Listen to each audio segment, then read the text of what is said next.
The Disney company bought Lucasfilm for more than $4 billion, basing their purchase around the strength of the Star Wars brand. They wanted to incorporate it into theme parks, but said, no, we're not going to put Star Wars in there. We're going to make our own Star Wars with different characters. Well, it seems like they might be trying to reverse that mistake now, and they've announced that they're adding Luke Skywalker into Galaxy's Edge, but not quite in the way that you think. And also, a lot of people are wondering if that's Luke or maybe a girl. Let's talk about that on That Park Place.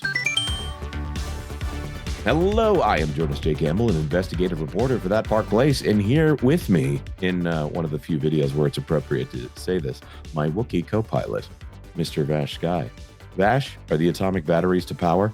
Atomic batteries are to power, and it looks like everything's going fine with the hyperdrive. But, But are the turbines to speed? I'm making a Batman reference here, despite I see. Pretended like it is a Star Wars reference. Vash, are the rumors true? Are Jedi actually going to be appearing in Galaxy's Edge? It is incredible that you are saying that with this Star Wars land. But yes, the rumors are true. Actual Jedi will actually be featured in Star Wars Galaxy's Edge, at least at Disneyland. No confirmation yet on Walt Disney World. Let's go ahead and get right into it here, because there was a post by the Disney Parks blog on Friday, I believe, this past Friday, that was a little bit ambiguous. It was a Jedi like his father before him. You can see in the video that's playing right there, it looks like that might be a Luke Skywalker, and he has his hand on R2's head, like you would expect Luke Skywalker to interact with somebody like that, especially in the time period following Return of the Jedi or at the time period of Return of the Jedi. So this is quite interesting because we've never seen this depiction of Luke in the parks, I think ever, not once since Disney acquired the Star Wars franchise back in what now, 2012? 2012, yes. 2012 was when they bought it, and Galaxy's Edge wasn't until 2019, was it? Right, 2019. So I got to say, this video, when I saw it, I was kind of excited. And then I thought about it. Still excited about the idea of it. We want to be positive here, but also some of the social media interaction has been hilarious. I realized that meeting that guy as Luke Skywalker, well, I'm saying that guy, but we're going to talk about that in a second. Meeting Luke Skywalker in the parks would be like, oh yeah, great cosplay, buddy. Or maybe not buddy.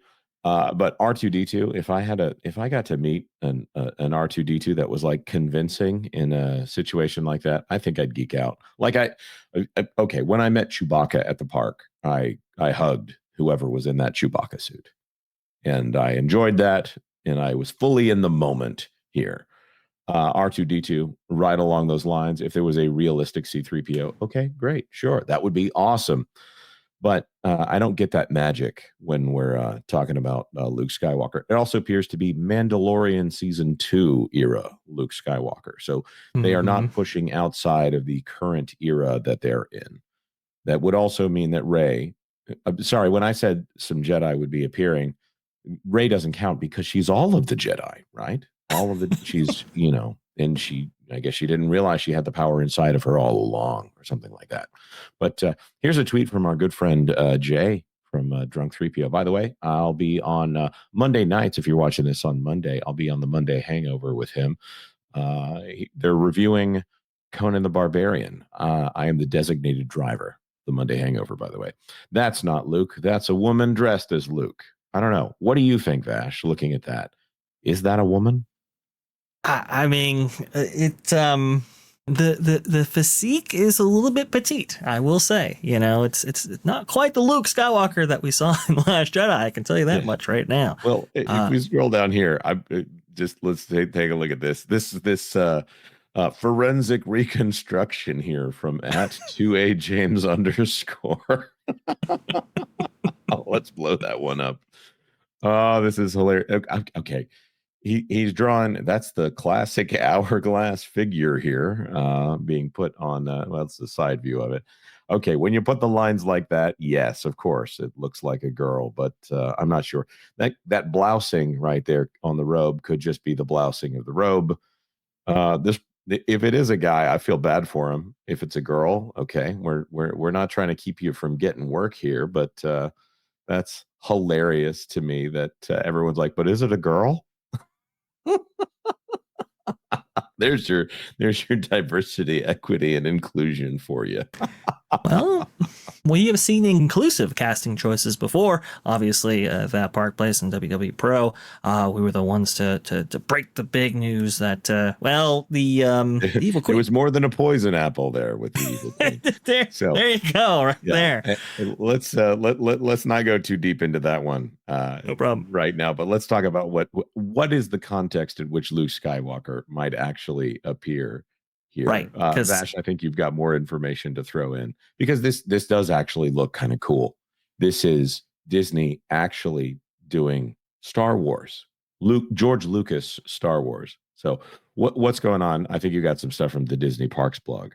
Absolutely. So they put this tweet out on Friday, and then they said that on February 10th, they would actually update and provide people what the context of this was. And finally, we were able to get that update here on February 10th, 2025 Guide to Season of the Force at Disneyland Park. This is from the Disney Parks blog.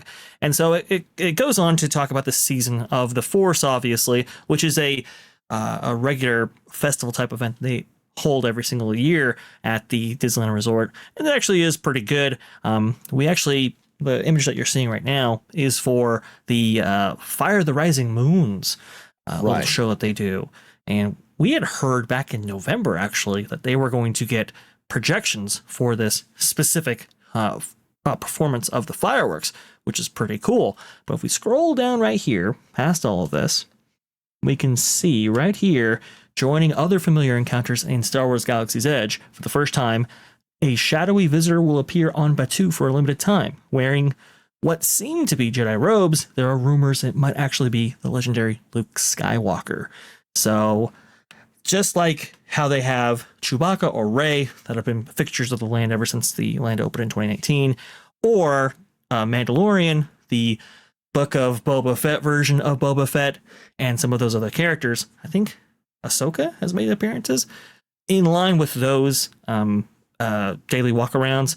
It looks like Luke Skywalker will join that outfit right there, and yes, it will be exclusive for Season of the Force, this kind of limited festival event they hold at Disneyland Resort. So not quite breaking the timeline as some people theorized, but also too not putting it behind a paywall. I think myself included were thinking, well, you could definitely market this in some way in order to boost Star Wars Night sales, because Star Wars Night, those exclusive events, didn't really catch fire in the way I think they anticipated last year. So I was thinking, okay, maybe they want to increase sales via this method. Right. Turns out it might be available for daily guests, which is awesome. That's fantastic. There's something that we didn't talk about on Fire of the Rising Moon that I don't want to relitigate it, but this is something that needs to be pointed out. If you're excited that Luke Skywalker is appearing here, Fire of the Rising Moon was the first time outside of a media event, because media events, they pull out all the stops and those are the people that are going to be talking about your parks, and so they bring out like the X-wings that fly over the land that they've never used again, those kind of things.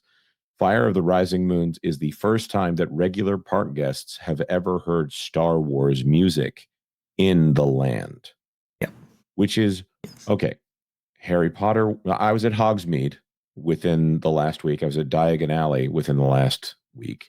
And there might be 5 songs in that loop, but it's Harry Potter land. And you are in Harry Potter land. You are in Diagon Alley. You're in Hogsmeade. I can't wait to be in Wizarding Paris and the Wizard in the Ministry of Magic. Maybe they'll add a couple of other tracks, hopefully, in there as well. But you are immersed in that John Williams score the entire time that you're there. With the Star Wars land, it is basically space Afghanistan. It is, I mean, and then there's some indications that it's Star Wars here, but it's really nothing to speak of as far as theming goes. And I get it; they put a lot of work into this, but they also were handcuffed from making it feel like Star Wars. You should be thinking of Star Wars the entire time that you are in that land.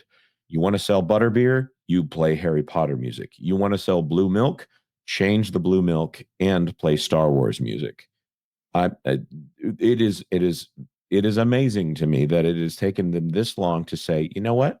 That right there, that moment between Anakin and Padme, by the way, that's in Attack of the Clones and one of the better musical pieces in Star Wars right there. Mm-hmm. Uh, Great. Do that. Why didn't you do it 6 years ago? I I couldn't really tell you that. They wanted to go with this kind of new story, right? And have it be a canvas for stories going forward, when really the appeal for Star Wars is the stories that people already know. So to lack incorporation of those characters, at the very least, was a very interesting choice that I don't think ultimately worked out. A lot of people were talking about, oh, if this is breaking the timeline and stuff, this is what should have been done before, and it didn't really work out. And hopefully we can get more breaking of the timeline going forward. Doesn't look like that's going to be the case, but they should. I think you underscore the perfect point here that Star Wars should be incorporated into Star Wars land. And the fact that it hasn't been is bizarre. And I will say, Fire of the Rising Moons, the best thing that I have seen from the Walt Disney Company from an entertainment perspective, or even maybe from an attraction perspective, for probably 5 years. I mean, it was incredible. And it was just... Yes. Oh, and you think about what they used to have a Star Wars show that would be projected on I jokingly call it the grown man's Chinese theater. The theater that used to have Great Movie Ride and now has Mickey and Minnie's Runaway Railway. They used to have a fireworks setup behind there that was much more extensive than what they have now. Really great nighttime show at Hollywood Studios, a park that you could argue was not really built to accommodate, especially if you've ever tried to watch a fireworks show there on a busy night. Not really built for it, but great show. And of course, very much centered around John Williams music. You have the rights to probably the greatest living film composer of pop culture, and his music. You should use as much of it as possible. It's also kind of amazing to me going through Jurassic Park or Jurassic World, whatever version they're calling it these days.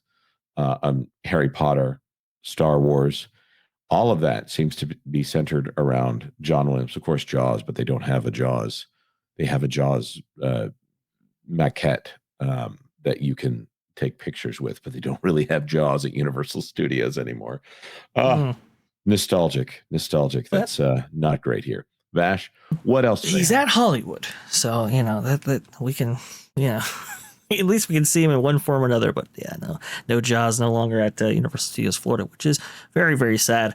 I guess this version of Fire of the Rising Moons will be Shadows of Memory, a Skywalker saga, and I suppose it'll be telling the story of the Skywalkers. It'll be interesting to see if Rey is included in all of that.